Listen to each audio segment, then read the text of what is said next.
There are few more problems given by the students. This is question number 26, where they have asked you to find point of local maxima, local minima, and point of inflection of this particular function fx. And then you have to also find the local maximum and local minimum values. Okay, so what will we do for this is, here, this was the function given to you. Naturally, you'll differentiate that. That would be your first step. Now, when you differentiate this, then you factorize this. We can take x square common from all these. If you take x square common, this quadratic polynomial, you can obtain two linear factors. So these are all factors. Means you will get three critical points from here. First one will give you x is equal to 0. This will give you x is equal to 1. This will give you x is equal to 3. Okay. Now children, x is square. Because this is in the square form, this will not affect the sign of the derivative. Okay. Now this question, there are actually three critical points, 0, 1 and 3.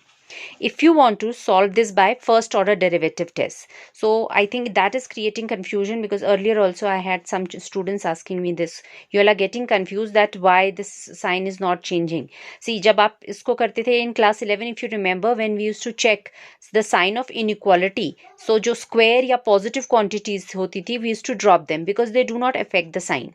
We only check for this method of intervals was applicable only the factors that make a difference to the sign. So we used to just focus on these two factors, and according to that we used to plot 2 points. This will give you 1 and the other one will give you 3, and then we divide the region as positive, negative, positive. Okay, so ये 0 point आएगा बीच में, but क्योंकि ये square दे रहा है, okay, which we know is always positive, so that will not affect the sign of inequality. तो इसलिए इसको आप ignore भी कर सकते हो, you can leave that.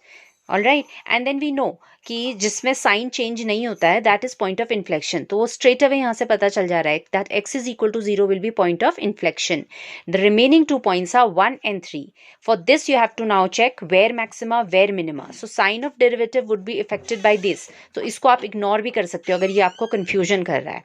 And अगर बात समझ में आ गई है तो आप उसे बीच में प्लेस करके, but keep it in mind कि इसके अबाउट आप साइन चेंज नहीं करोगे, because this is a square. It doesn't change the sign, it doesn't affect the sign. Is that clear? So इसमें confuse मत हो. Alright, जो sign को affect नहीं करता है, go back to your knowledge of inequality last year. Okay, so actually the region will be divided into as positive, this whole negative and then positive. ये zero वाला count नहीं करता है because that doesn't affect the sign of the derivative. Is that clear?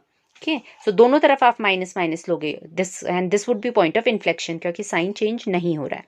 For rest of it, we would say that yes, by first derivative test, above when you're moving from crossing 1, x is equal to 1, the sign is changing from positive to negative. So positive implies increasing function, and then negative decreasing function. So this is point of maxima. Negative sign means ऐसा slope, obtuse angle, decreasing function. This is increasing function. So this is point of minima. Okay, so that is how you will comment.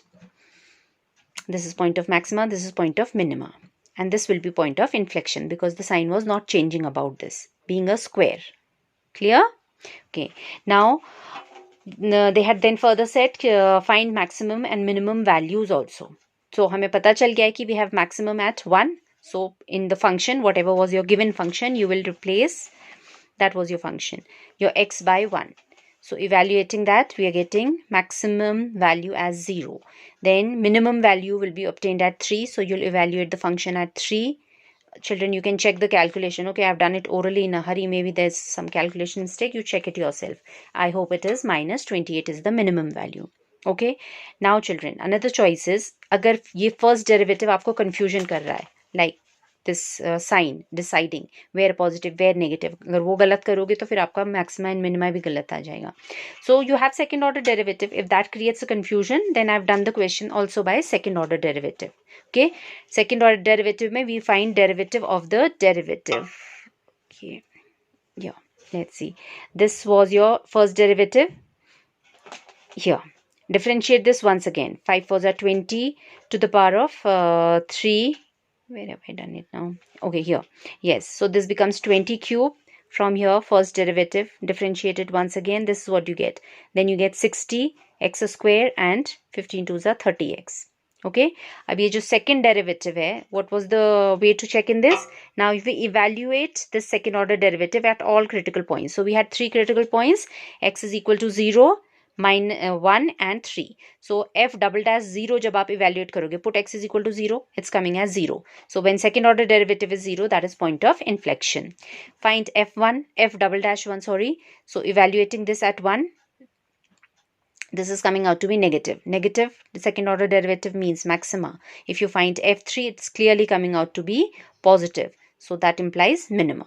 So वही conclusions हैं. अगर उसमें confusion हो रहा है, आप second order derivative से कर दो. Fine? Okay, so that was it. Then, okay, now question number 28 also, this child had said. Question number 28 has said, there is this straight line given to you, x cos alpha plus y sin alpha is equal to p, which is touching this ellipse. That's equation of an ellipse, plus sign is missing from there. And then you have to prove this particular relation. Okay, so line is touching that ellipse. So any line that touches a curve is its tangent, right? Okay, so we'll apply that knowledge here. We have been given this line, call it equation 1. This is tangent, touches the line means it is tangent to this ellipse. I've called the ellipse as curve 2. Okay so अगर ये इसका tangent है तो इसकी tangent का slope क्या होता है dy by dx. यहाँ से dy by dx इवेल्युएट करो. This is what you are getting is your dy by dx. So this dy by dx, this is slope of tangent should be, this is your tangent, तो इसका slope, इसका भी आप dy by dx भी कर सकते हो या y is equal to mx plus c, जैसे भी निकालना चाहो. इस लाइन का स्लोप आपका ये आएगा. It will come out to be minus cos alpha upon sin alpha. See, take this to the other side. Okay, now slope of this line and the slope of tangent from here, that is your dy by dx, should be equal. Slope of line is equal to slope of tangent. Slope of tangent is dy by dx. तो यहाँ से जो हमने dy by dx निकाला था, ये आया था, will be equated to इस line का slope आया है ये. Clear? Now this we are writing in the form what is x and what is y, because see, line, tangent line and curve, they will intersect. They intersect, yeah, they touch at that point, but whatever, that point is common to the tangent as well as to the curve. This particular point is point of contact जो होता है वो tangent पे भी lie करता है, line पे भी और ellipse पे भी. तो ये point of intersection हो गया इन दोनों curve का. Okay, so one way of finding that point of intersection is solve these two equations simultaneously. वो आपको substitution से करना पड़ेगा. That will become very tedious. Lengthy calculations are there. So we applied another trick. We know that slope of this should be equal to slope of the tangent. So हमने वहाँ से आपने x और y निकाल लिए. Anyhow, you can find the point of intersection. So what are we doing all this is, we are finding the point of intersection of these two curves. Okay, so see, this is x, this cos alpha you will get here, this y you will take to the other side, so it will be, and b square will be brought here, so it will become x upon a square was already there, यहाँ से आ जाएगा cos alpha, and यहाँ y square ऊपर जाएगा, sin upon sin alpha was already there, this b square also comes here. So this is the proportion you get for x and y. Okay, so both the ratios are equal. We have supposed that ratio is lambda. Why? To find our x and y. हमें point of intersection निकालना था. Okay, so from here cross multiplying you'll get your point of intersection as lambda a square cos alpha, and your y will come as lambda b square sin alpha. So you get your point of intersection from here. Okay, now point of intersection, as I'm saying, this point of intersection lies on the line as well as on the curve. Okay, so अब ये line के equation को भी satisfy करेगा and curve के equation को भी. So that is next what you have to do. Put this point in the equation of the line as well as equation of the curve. So ये हमारा line था here, तो x and y की जगह हमने ये value रख दी है. Lambda a square cos alpha, one cos alpha was already there, तो square हो गया. Lambda b square sin alpha into sin alpha, this is equal to p. ये आपने यहाँ substitute कर लिया. Okay, lambda could have been taken common, so I have taken that lambda common. This is one relation I get. अभी यही point आपका curve को भी satisfy करना चाहिए, so substitute here x and y की value इस equation में. This is what you'll get. Lambda square is coming common. Okay, now if you compare these two relations, okay, यहाँ lambda square था, यहाँ lambda था, तो हमने क्या करा, इस relation को square कर दिया है ये lambda को eliminate करने के लिए. That was not required in the proof. In proof we wanted only a cos alpha p and all. Okay, it's up to you how you do it. या substitution से कर लो, lambda की value यहाँ substitute कर लो, जैसे भी करते हो, you'll get the relation anyhow. Okay, so what I have done here is I've squared first relation and divided it by b, so that lambda square gets cancelled. फिर ये भी square चलेगा, So this one factor will cancel out and you'll be left with only 1 power of a square cos square alpha plus b square sin square alpha.